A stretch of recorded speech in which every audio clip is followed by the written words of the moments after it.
Good morning, St. Francis, and good morning, people of God. It is Tuesday, the 29th day of March, 2022, Tuesday of the fourth week of Lent. It is the 23rd, no, not 23rd, wait, 20, 21, 22, 23, 24th day of Lent. It is the 24th day of Lent today, Tuesday of the fourth week of Lent. Coming to you from the Great Labyrinth at the bottom of the Great Green Slope over here, Community Center right there, and Siena Hall right over here. And you turn all the way around this way, there's the bell tower of our chapel right over there. So on this Tuesday of the fourth week of Lent, reading from Ezekiel about the water that will flow from the temple, the vision that Ezekiel has, water that that waters that gives refreshment and growth, that gives life to all of the world. The water that flows from the temple in Jerusalem. Again, the sign in which again faith flows from the temple in Jerusalem. The faith that becomes Christianity,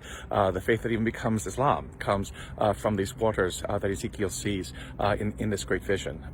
It's akin again to the waters that God sets up in Genesis 2 that create the great Garden of Eden. And so here is sort of a recreation of that sense of goodness, of wholeness, of harmony, of health and well-being, again, that come from the worship of God and from the temple where God's presence is placed in the midst of Judaism, in the midst of Israel.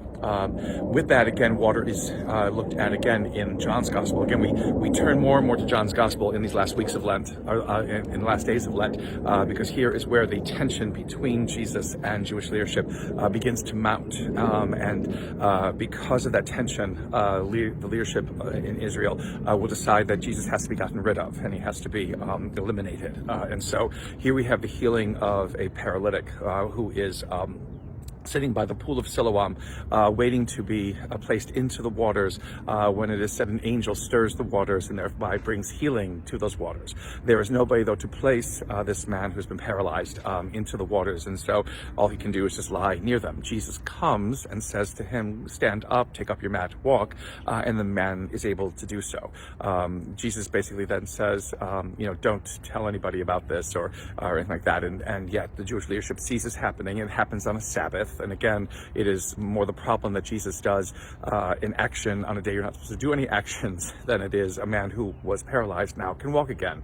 The way in which rules and regulations begin to mask the power of God in our midst. We care more and more about the rules and regulations than we do about the power of God that transforms human life and that really makes our rules and regulations look ridiculous, stupid, and useless. And so here, unfortunately, Jewish leadership is more concerned with things that they have made than with the things that God is making. And so they demand to know who this man is, who has caused this individual, this paralyzed person, not to be able to walk. He doesn't know because Jesus slips away. And then all of a sudden Jesus returns. And he basically says to the man, okay, you've been healed. Make sure you don't do anything bad because worse things will happen to you, which is a very cryptic, scary, weird sort of thing for Jesus to say. And whereas, again, he doesn't want anybody to know it was him who did this, the man who was healed goes and often tells the authorities. And so we don't know if that was the bad thing, if the man became paralyzed again, if God visited any kind of harm or pain upon him. It never ever says that.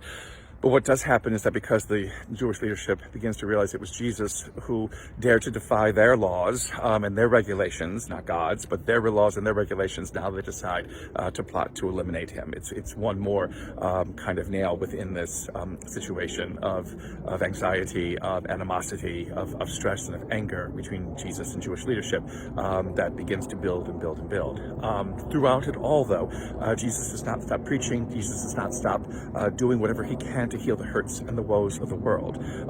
Even in the midst of that distress and the threats that surround him, he still is a God of life. He still tries to bring evidence of the God of life into the midst of these people's lives, and into the midst of Israel's lives.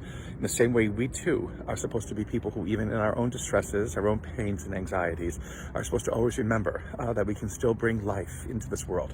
We can still bring life into our relationships. We can still bring healing and transformation into the world by remembering and trusting always that it is God who is in charge, and it is God who knows what God is doing. And may the Lord give you his peace.